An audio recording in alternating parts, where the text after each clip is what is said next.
Hi, King here, and this is one of my top 5 theories of Avatar The Last Airbender. Number 3, Kuruk's knife. Now, first off, this is going to be a reach. But before you go ham in the comment section below, I just want you to know that this is being based off of the idea that in each Avatar novel, giving the story of the lives of one of the previous avatars, it's revealed details about them, such as more details on Kyoshi's immortality, details on a secret power that Avatar Yingxin held, or how Avatar Roku had a twin, and how he was able to produce and bend iridescent flames because of a bending, empowering cave. And because we've already done 3 of the past 4 avatars that Avatar Aang and Avatar Korra were able to gain wisdom and advice for, that I feel like the last one, Avatar Kuruk's novel, is probably gonna give us more info and shine a light on how he was able to hunt all those dark spirits. Because, I don't know if you know this, but spirits in the Avatar world can't really die. They're basically like energy, where they're able to either change form, disperse, be absorbed, eventually, regardless of what happens to a spirit, it will always return or be reborn into something new. That whole thing with the moon spirit opted to, turn itself into a living thing, which was a koi fish. The same with the ocean spirit.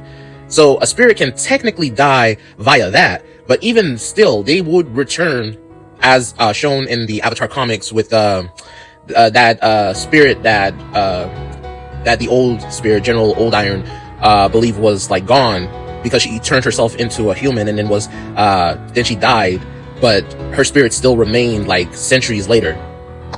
So what I'm thinking is that Avatar Kuruk did hunt spirits, but as we all know, bending is rendered useless in the spirit world. So for him to go up against dark spirits, it would make sense, as it was kind of explained in the live-action adaptation series on Netflix of Avatar The Last Airbender, that Kuruk must have been using a specialized weapon to hunt dark spirits. Now, I don't know if that specialized spirit hunting weapon would ever become canon to the actual franchise, because the novels are canon to the events of the cartoon, same with some of the comics. But this whole live-action adaptation is just that, an adaptation. They take things a little bit more serious and differently than the cartoon, which kind of like makes it not as good as the cartoon. But we all know that before the creators opted out, they wrote most of the stuff that transpired in the live-action series. So I'm thinking, if Kuruk's novel comes out after the second Roku novel, that this whole idea for Kuruk's spiritual knife that he used to hunt dark spirits might actually be legit. That might actually become canon, because it was said that it was forged from materials found in the spirit world. So that could be possible for an avatar to, take and forge into a tool, or in this case, a weapon to use against powerful spirits like Father Glowworm, which could have been the reason why such a powerful spirit such as Father Glowworm was kind of like afraid to encounter Kuruk, but, ended up cursing him.